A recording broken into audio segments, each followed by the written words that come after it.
आपण पोस्टग्रे एसक्यूएल ला स्टार्ट केलं. It is a kind of SQL जे नॉर्मल एसक्यूएल सारखंच आहे. फक्त लाईट वेट आहे, फास्ट आहे आणि हा खूप मोठा ऑब्जेक्ट रिलेशनल डेटाबेस पण आपल्याला सपोर्ट करतो. ओके. तर काल आपण सेटअप करून घेतलं. तुम्ही आय थिंक केले असेल प्रत्येकाने. सिंपल आहे. पोस्टग्रे एसक्यूएल डाउनलोड करायचं. फक्त नेक्स्ट, नेक्स्ट, नेक्स्ट म्हणायचं होतं. युजर नेम, पासवर्ड टाकून फिनिश करायचो.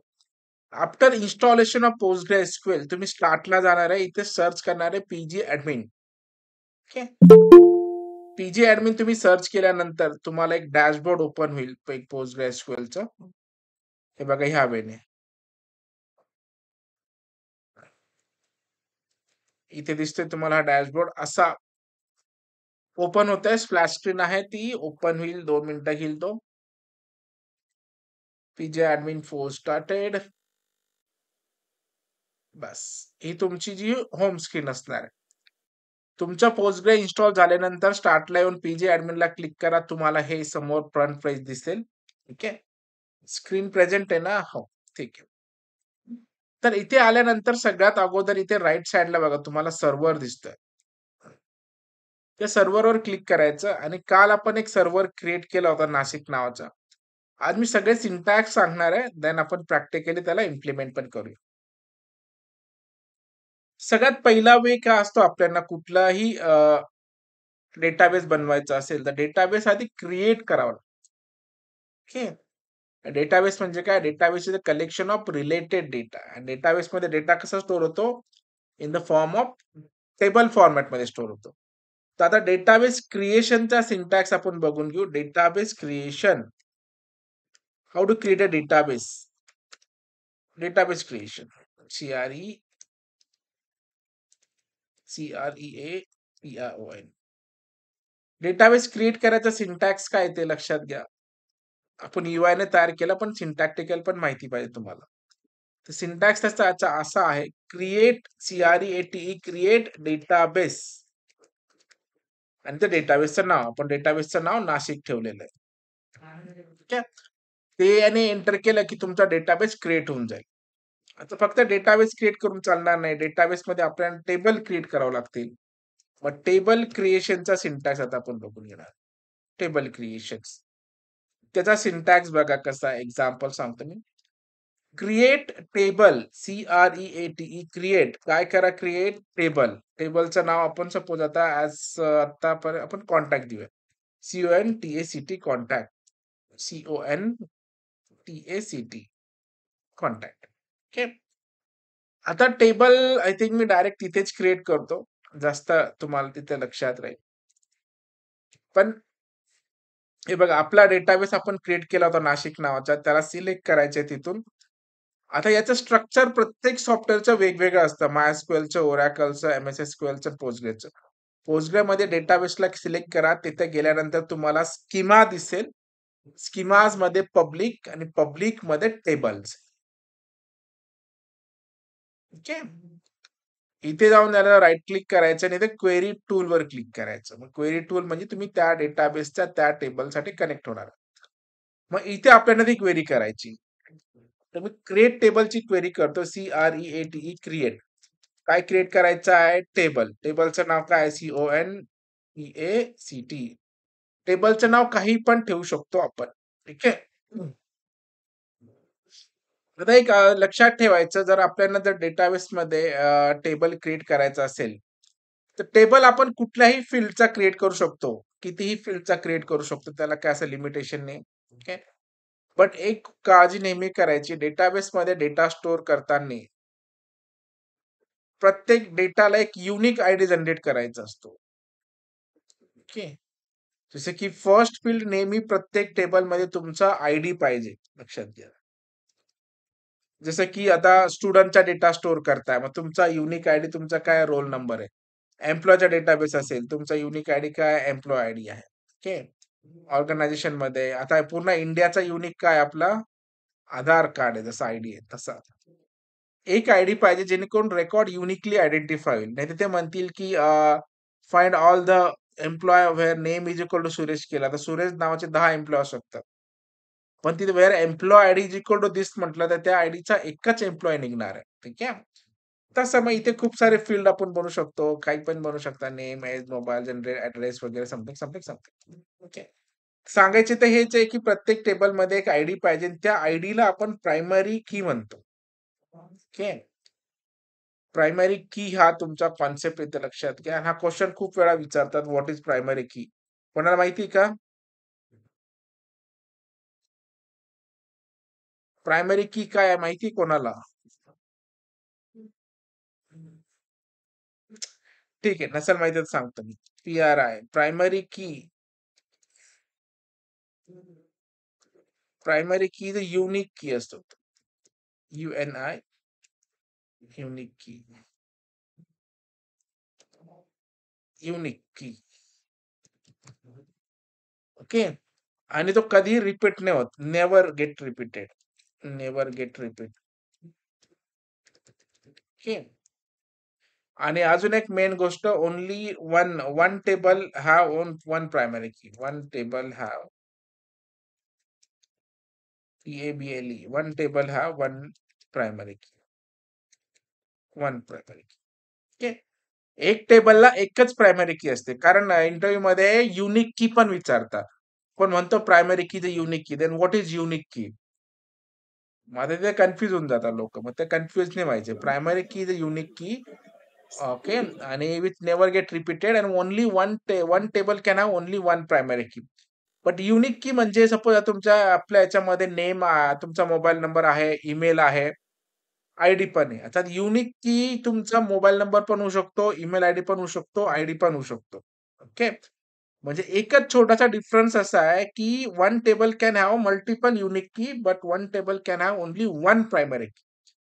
त्या युनिक की मधून तुम्हाला एक प्रायमरी की सिलेक्ट करावं लागतं. मग एका टेबलला एकच प्रायमरी की ठेवता येतं, पण तिथे 2 ते 3 तुमचे युनिक की असू शकतात. ओके. तर हा एक डिफरन्स आहे. तर आता आपण टेबल क्रिएट करून घेणार आहे इथे. क्रिएट टेबल कॉन्टॅक्ट नावाचं. त्याचा सिंटॅक्स असा आहे, तुम्हाला पहिलं द्यावं लागेल काय सिलेक्ट करायचा आयडी. ओके. आता तो आयडी जो आहे तो युजर एंटर करणार नाही. तो ऑटोमॅटिकली एक-एकने वाढत गेला पाहिजे आणि ऑटोमॅटिकली जनरेट झाला पाहिजे. त्याच्यासाठी नॉर्मल MySQLमध्ये ऑटो इन्क्रिमेंट वगैरे असतो, बट Postgreमध्ये सीरियल नावाचा एक वस्तू सीरियल आहे इथे. ओके. ID serial. संपलं काम. कॉमा. दुसरं काय बनवायचं आपल्याला? नेम. इथे टाइप्स असतात डेटाबेसमध्ये जसं आपला इंटिजर, फ्लोट, स्ट्रिंग वगैरे आहेत ना. तुम्हाला नंबर वगैरे स्टोअर करायचा असेल तर इंटिजर डेटाबेस आहे. इंटिजर टाइप आहे. तुम्हाला अदर दॅन नंबर प्लस स्ट्रिंगचं कॉम्बिनेशन करायचं असेल तिथे varchar वापरायचा असतो तुम्हाला. ओके. त्याची साईज पण द्यायची असते. जी साईज द्यायची तुम्हाला साईज देऊ शकता. तर मी इथे देणार नेम तो आहे आपला varchar टाइपचा V-A-R-C-H-A-R. इकडचा साईज म्हणजे काय असतो? या व्हॅरकॅरची साईज मॅक्स साईज आहे 255. ओके. मग याच्यात साईज कशानुसार डिसाईड करायचे? ती आपण एक अंदाज लावता येतं त्याचा बेसिकली. आता मी इथे नाव साईज दिलं 3च. मग हे फक्त जय नाव घेऊन टाकेल तो किंवा छोटे-छोटे नाव घेईल. फक्त मी तिथे सुरेश नाव स्टोअर केलं. ते 6 लेटरचं आहे. तुम्ही साईज किती दिली आहे? 3च. मग ते 3च एक्सेप्ट करेल. म्हणून देताना इन एन एव्हरेज एखाद्याचं नाव किती मोठं असू शकतं त्याच्या हिशोबाने ते देऊन टाकायचं. ठीक आहे. नेम घेतला त्याच वेळेने आपण इथे घेणार आहे ईमेल आयडी. ईमेल. ईमेलची काही गरज नाही ते नको घ्यायला. नेम घेऊन टाकला मी. मोबाईल घेऊन टाकतो. परत मोबाईल varchar C-H-A-R varchar. आता मोबाईल 10 डिजिटचाच असतो सो 10 डिजिट मी घेऊन टाकतो. किंवा कधी-कधी कोणी +91 काय स्पेस-बिस देतात तर इन एन आपण 15 घेऊन टाकू. काही प्रॉब्लेम ओके. त्यानंतर आपण घेणार आहे इंटिजर आणि age integer. Age integer, comma. इंटिजरला साईज द्यायची नाही. डिफॉल्ट साईज तो घेऊन टाकतो. ठीक आहे. मी घेणार आहे सिटी varchar. सिटीचं नाव किती असू शकतं? 50. त्याच्यानंतर आपण घेणार आहे जेंडर. G-E-N-D-E-R gender varchar. जेवढे जास्त टेबल, जेवढे जास्त रेकॉर्ड, तेवढं जास्त क्वेरी करता येते. प्रत्येक वेळेस एवढं सगळं करत बसावं लागतं. त्याच्यामुळे मी एकदा करून ठेवतो. जेंडरची साईज 10 देणार. Male, female. ठीक आहे. हा क्रिएट टेबलचा सिंटॅक्स क्लिअर झाला. Create table, contact, ID, serial, name, varchar, mobile number, age, city, something, something. ठीक आहे. सिंटॅक्टिकल सगळं करेक्ट असेल तर टेबल क्रिएट होऊन जाईल. ओके. तर आपला टेबल सक्सेसफुली इथे क्रिएट झालाय. मी हा कॉपी करून नोटपॅडवर ठेवतो. तुम्हाला नंतर द्यायला फ्री.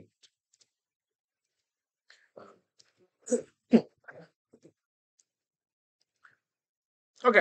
आता तो टेबल कसा तयार झालाय ते बघण्यासाठी आपण एक क्वेरी मारणार आहे. Select star from table name.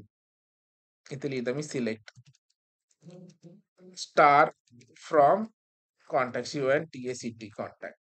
Okay. याला सिलेक्ट करू आपण. स्पेलिंग चुकली असेल बघून.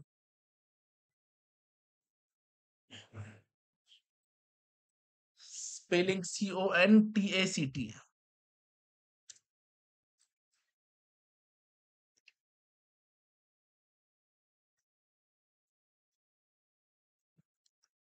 हे बघा खाली टेबल तयार झाला. ID, name, mobile number, age, city and gender. ठीक आहे. पहिला सिंटॅक्स डेटाबेस क्रिएट करायचा, त्याच्यानंतर टेबल क्रिएट करायचा, त्याच्यानंतर टेबल स्ट्रक्चर बघायचं कसं झालंय. याच्यानंतर काय करायचं असतं, व्हॅल्यू ऍड करायचं असतं टेबलमध्ये.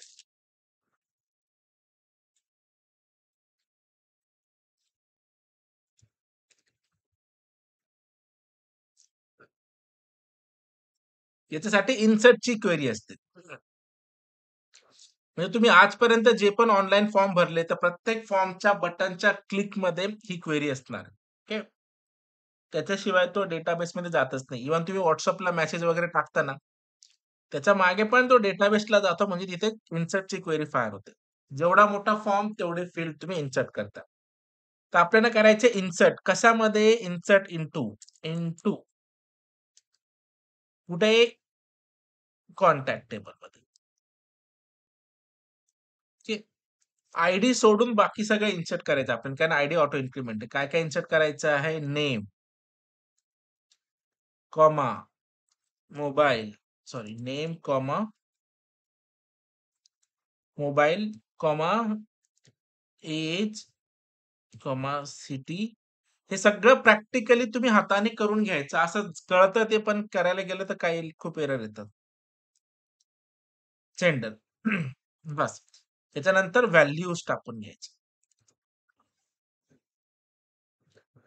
जे इंटिजर आहे ते डायरेक्टली टाका. जे व्हॅरचर आहे ते सिंगल कोटमध्ये टाकावं लागतं.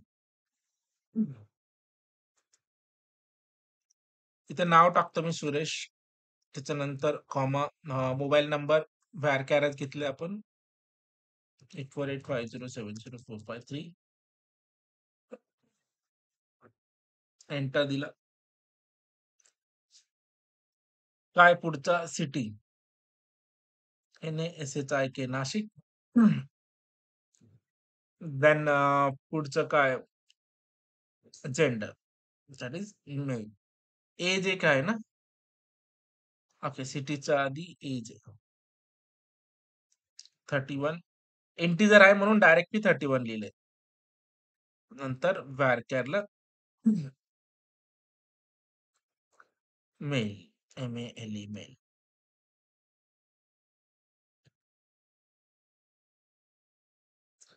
इन्सर्ट. एक रेकॉर्ड इन्सर्ट झाला. यालाच कॉपी करा तुम्ही आणि ते पेस्ट करू शकता. फक्त व्हॅल्यू चेंज करायचं.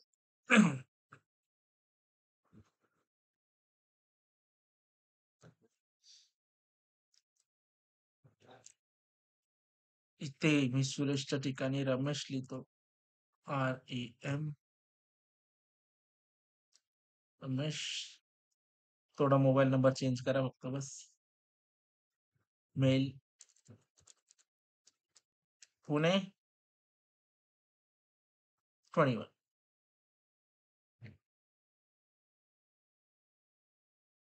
झालं. असे मल्टिपल रेकॉर्ड्स. आता हे रेकॉर्ड आपण स्वतः इन्सर्ट करतोय, पण जेव्हा सॉफ्टवेअर बनतं ते सॉफ्टवेअर मधून फॉर्म असतो आणि त्या फॉर्म मध्ये लोक वर्ल्ड वाईड कुठेही कोणत्याही लोकेशनवरून ते फॉर्म भरत असतात. तो ऑटोमॅटिकली डेटाबेसमध्ये डेटा येतो. ठीक आहे. आणि आपण त्याच्यामध्ये घुसून काम करतोय म्हणून ते आपल्याला स्वतः इन्सर्ट करावं लागतं.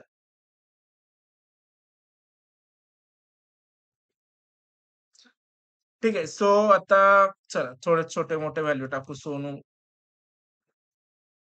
नंबरशी काही घेणं-देणं नाही. मी छोटा एज पण टाकतो. 11. पुणेश टाकतो थोडेसे. फिमेल.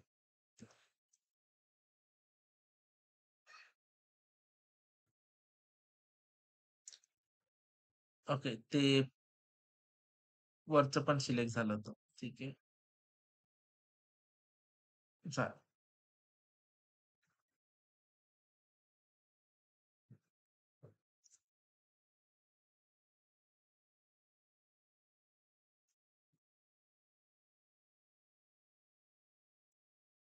सोनू हं.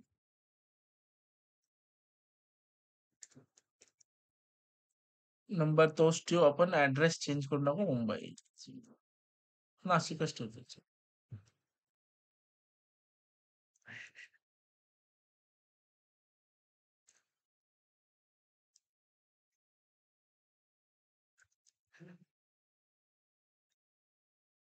असा रेकॉर्ड सेट तयार करून घ्यायचा एक म्हणजे क्वेरी करायला सोपं जातं. पण हे करावं लागतं. ते ऑटोमॅटिक काही होत नाही. ते कितीतरी व्हावं लागतं. ओके. आता मी नाव असून चिंकू. सोनू.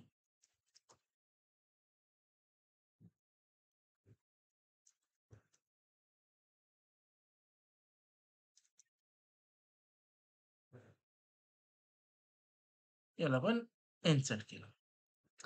ठीक आहे. आता मी सिलेक्ट करून बघतो. सिलेक्ट स्टार म्हणजे सगळे फील्ड सिलेक्ट करा. आपला डेटाबेस इथे तयार झाला बघा आता बस. तर ह्या वेळेने बेसिकली डेटाबेस वर्क होत असतो. त्याच्यामध्ये व्हॅल्यू असे येत असतात. कुठून पण फिल करा तुम्ही. पण डेटाबेसमध्ये ह्या वेळेने येणार.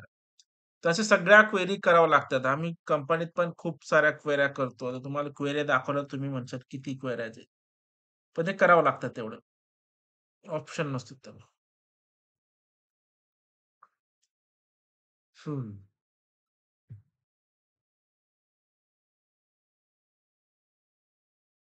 ठीक आहे. हे बघा याच्यामध्ये ह्या क्वेरीज आहेत. तुम्ही इथं बघितलं ना, ती सगळ्या क्वेरीज आम्हाला सिंटॅक्टिक थ्रू अशी करावं लागतं. एवढं सगळ्या क्वेरी टाइप करावं लागतं. सिंटॅक्स असू द्या चला. हां, तर आपण 2-4 रेकॉर्ड इन्सर्ट केल्या आणि ते इन्सर्ट झालेलं आहे. हे बघा इथे मी क्वेरी लिहून ठेवलेलं सगळं.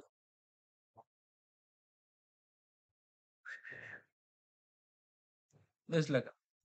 Insert, insert, insert, insert, insert, update, update, update, update, update, update. आपली तरी छोटी क्वेरी आहे, पण ही खूप मोठी क्वेरी असते. सिंटॅक्स तोच आहे. काही वेगळं नसतं. पण क्वेरी लिहाव्या लागतात खूप साऱ्या. ठीक आहे. आपला आता रेकॉर्ड सेट इथे तयार झालेला आहे आता. आता झालं मेन काम आपलं झालं. इथपर्यंत करण्यासाठी खूप लेबर वर्क असतो. डेटाबेस क्रिएट करा, टेबल क्रिएट करा आणि त्या टेबलनुसार सगळ्या व्हॅल्यू इथे इन्सर्ट करा. तर आपला हा फर्स्ट प्रायमरी स्टेप्स असतो डेटाबेस क्रिएशन, टेबल क्रिएशन आणि इन्सर्ट द रेकॉर्ड्स. आता याच्यानंतर सगळे कॉम्बिनेशन आपल्याला सिलेक्टचे करायचे. याच्यात जास्त एकत्र शिकून चालत नाही. तुम्हाला स्टेप बाय स्टेपच सांगावं लागतं. एकाच वेळी सगळं सांगितलं तर तुम्ही डायरेक्ट डोक्यावरून जाईल तुमचं. तुम्हाला कळणारच नाही काय होतं कसं होतं. त्याच्यामुळे तुम्ही थोडा-थोडा टाईम स्पेंड करा त्याच्यात. ठीक आहे. हे काय झालं गॅप ओके.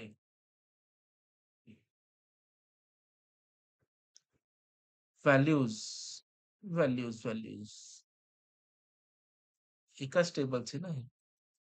ओके. हे इथे चाललं गेलं. ठीक आहे.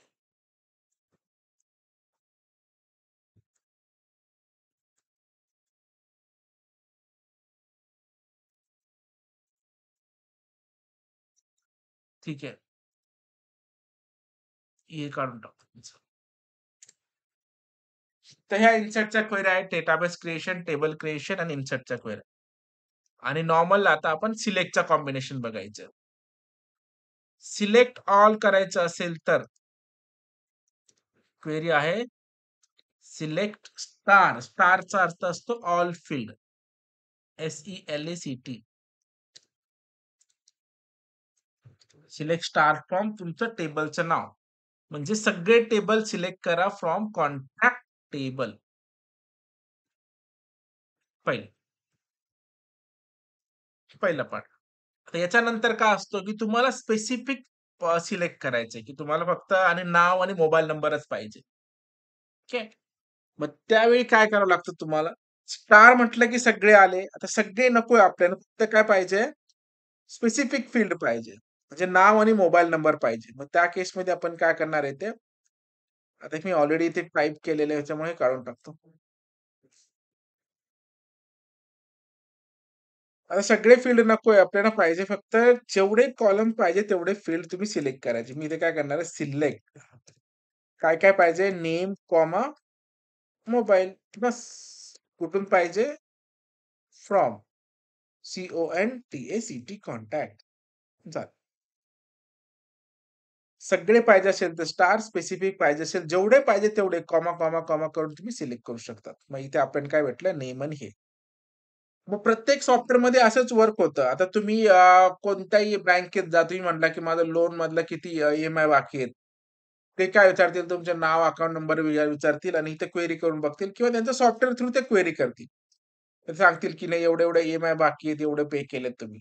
हे कसं भेटतं सगळं with the help of query. क्वेरीनीच हे सगळं पॉसिबल आहे. कारण डेटाबेसमध्ये असं स्टोरी होतं. ठीक आहे. तर आता वेगवेगळ्या व्हेरिएशन मधून आपण क्वेरी करायचे. खूप साऱ्या कॉम्बिनेशनच्या क्वेरीज बनवता येतील आता. आपल्याकडे रेकॉर्ड शीट पूर्ण आहे. ओके. तर आता आपण अशी क्वेरी करू सिलेक्ट. सिलेक्टमध्ये हे 2 बेसिक कॉम्बिनेशन एक तर सगळे किंवा स्पेसिफिक. याने एवढंच करता येतं. पण आता आपल्याला एक क्लॉज शिकायचा व्हेअर क्लॉज आणि त्याच्याशिवाय सिलेक्टचा अर्धा अधूरच राहून जातो तो. व्हेअर क्लॉज शिकायचा म्हणजे कंडिशनली आपल्याला शिकायचे. आता कोणी जर विचारलं, की असे सगळे लोकं पाहिजे जे पुण्यामध्ये राहतात. पुण्यामध्ये कोण-कोण राहतात त्यांचे डिटेल्स पाहिजे मला. त्यांचे नाव आणि मोबाईल नंबर पाहिजे. अशी जर क्वेरी सांगितली तर तुम्ही काय करणार आहे? काय लिहिशाल query? select star from contact where city is equal to Pune.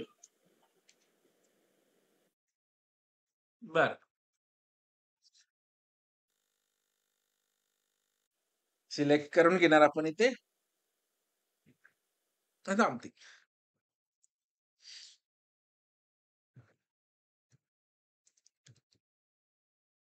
Select star करा किंवा जे स्पेसिफिक पाहिजे तुम्ही ते स्पेसिफिक करू शकता. फ्रॉम कॉन्टॅक्ट शिवाय TACT कॉन्टॅक्ट. व्हेअर क्लॉज लिहायचा असतो इथे व्हेअर ज्या गोष्टीवर तुम्हाला फिल्ट्रेशन लावायचे त्या कॉलमचं नाव लिहायचं. Where city is equal to Pune सांगितले म्हणून इथे city is equal to Pune सांगायचं. ठीक आहे. मग आता जेवढे पुण्यातले आहेत तेवढेच इथे जाऊन सिलेक्ट होतील. बघा तुम्ही. दोनदा फ्रॉम झालाय. एक काढून टाक. बूम. काय चुकलंय? कॉन्टॅक्टची स्पेलिंग केवढ्या वेळा रॉंग लिहिली आहेत ना मी. CONTACT लिहायचं असतं. बस. हे बघा सगळे पुण्यातले आले इथे. ठीक आहे. जर तुम्हाला नाशिकचे विचारले तर तुम्ही फक्त सेम क्वेरी करणार आहे आणि इथे जाऊन काय लिहिणार? नाशिक.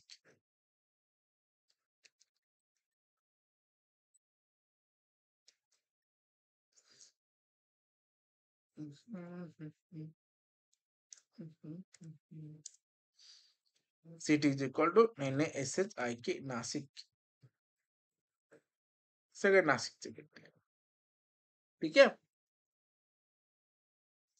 तर फाईन. एक तर वेअर कंडिशन मध्ये तुम्ही इक्वल टू लावू शकतात, नॉट इक्वल टू लावू शकतात, less than, greater than, equal to सगळ्या कॉम्बिनेशन इथे लावू शकतात. ठीक आहे. तो पार्ट तुम्हाला पाहिजे. आता आपण नॉर्मली परत सगळे सिलेक्ट करू. आता एक वेअर कंडिशन कळाली. आता मला जेवढे सगळे अडल्ट आहेत, अडल्ट म्हणजे 18 वर्षाच्या वरती ते सगळे डिटेल पाहिजे मला. त्यासाठी काय करणार? अडल्ट लोकं पाहिजे. छोटे नकोय मला, सगळे जे मोठे आहेत तेच लोक पाहिजे. Select star from contact where age is greater than 18. म्हणजे हा पार्ट कॉमन राहील आणि फक्त आता कंडिशन ज्याच्यावर लावायची तो कॉलमचा फील्ड घ्यायचा आणि ते सगळे अरिथमेटिक ऑपरेशन परफॉर्म होतात. Less than, greater than, equal to, not equal to, something. Greater than 18 करून टाका, तिथे झालं, मग आपलं काम होऊन जातं. ओके, A1 आहे. आता तुमचे सगळे इथे सिलेक्ट होऊन जातील. 18 पेक्षा मोठे पाहिजे. आणि त्याच वेळेला तुम्हाला सगळे लहान मुलं पाहिजे असेल तर तुम्हाला सिम्पली फक्त काय करायचं, इथे जाऊन खाली नाही होती का, इथे एज ची कंडिशन लावायची आणि फक्त इथे लेस दॅन करून टाकायचे 18. जेवढे 18 वर्षाच्या खालील मुलं आहेत ते सगळं तुम्हाला भेटतं.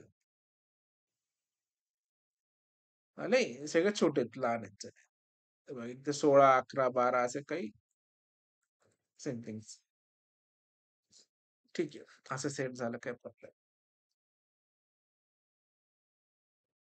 लक्षात आहे, इन्सर्ट केलं आपण, सिलेक्ट केलं. सिलेक्टचं एक कॉम्बिनेशन घेतलं होतं आपण, सिलेक्ट स्टार.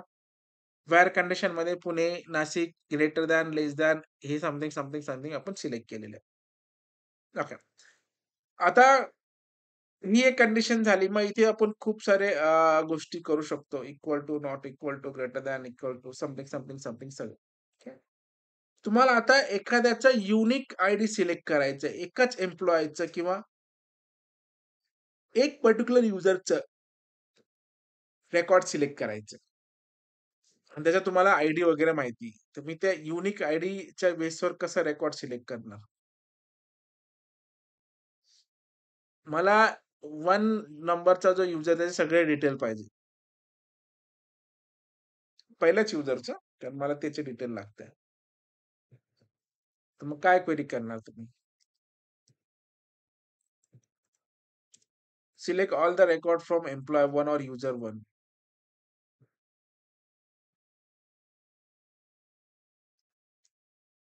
काय करणार आहे ते, simple, where ID is equal to 1 करून टाकायचं. त्याच्यात काय एवढं विचार,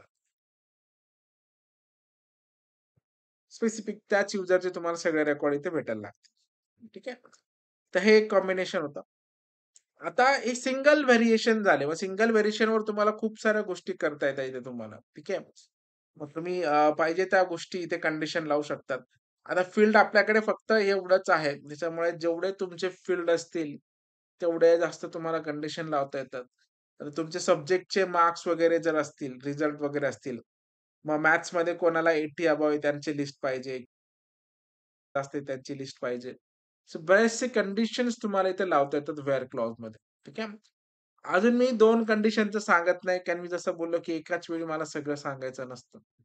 एक-एक छोट्या-छोट्या गोष्टी करायच्या आणि हे प्रॅक्टिकली तुम्ही करून बघायचं. ठीक आहे, तर हे झालं. तर हे पार्ट आहे नॉर्मली असं, ते लक्षात राहू द्या. ठीक आहे, तर आता थोडंसं वेगळं मी सांगतो. एवढं मला आज सांगायचं होतं. त्यानंतर आता नॉर्मली मला सांगा, ही नेहमी जो सिलेक्टची क्वेरी जी असते ना, ती ना व्हॅल्यू पाहिजे असते त्याला. डायरेक्ट व्हॅल्यू, डायरेक्ट डेटा पाहिजे असतो. ओके. मग डेटा तुम्हाला कुठून भेटतो? एखाद्या पर्टिक्युलर टेबलमध्ये, आणि तो टेबलमध्ये जाऊन सुद्धा तो पर्टिक्युलर फील्ड सर्च करतो, की खरंच आहे का? असेल तर तो प्रिंट करतो, नाहीतर इनव्हॅलिड बनतो. ओके. त्याच वेळी मला सांगा, आता जर मी इथे एक सिंपल सिलेक्ट क्वेरी लिहितो, सिलेक्ट 2 प्लस 2, 2 प्लस 6 लिहिलं. तर ही क्वेरी व्हॅलिड आहे का? बरोबर आहे का ही क्वेरी? का चुकीची आहे?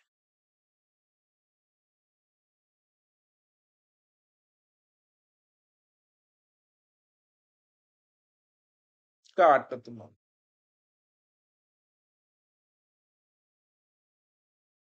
याच्या आधी बघितलीये का अशी क्वेरी? तुम्हाला वाटत असेल इथे फील्डचे पण नावं नाहीये, टेबलची पण नावं नाहीये, मग हा काय सिलेक्ट करेल नाही, काय करून देईल? आउटपुटमध्ये काय येईल? काय एरर देईल, सिंटॅक्टिकल एरर.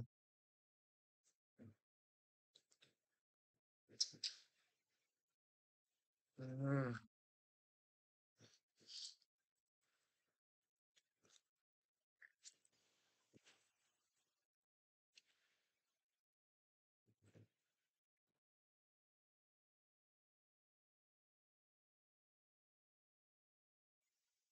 एक मिनिट बघतो.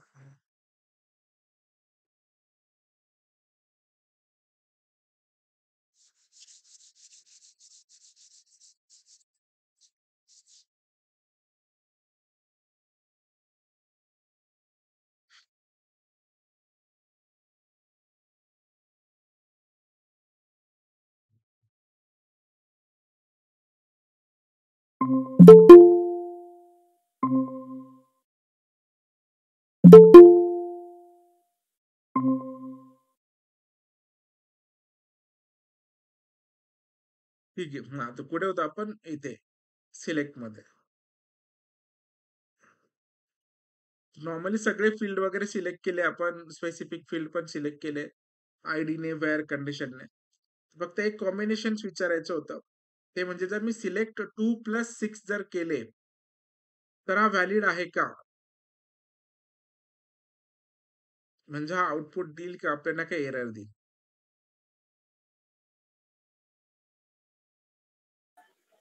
देईल आउटपुट.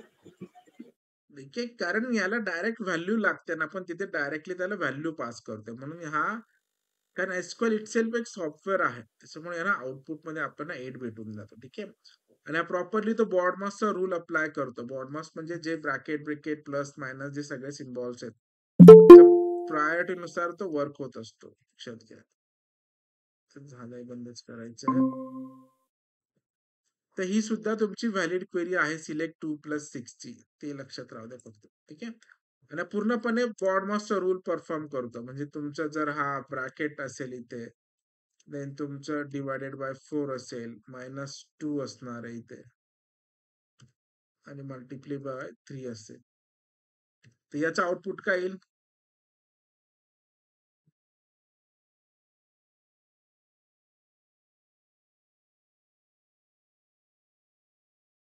कॅल्क्युलेट करा.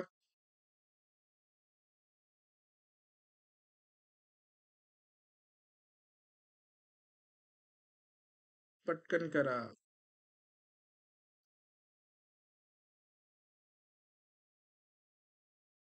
याचं आउटपुट काय -4.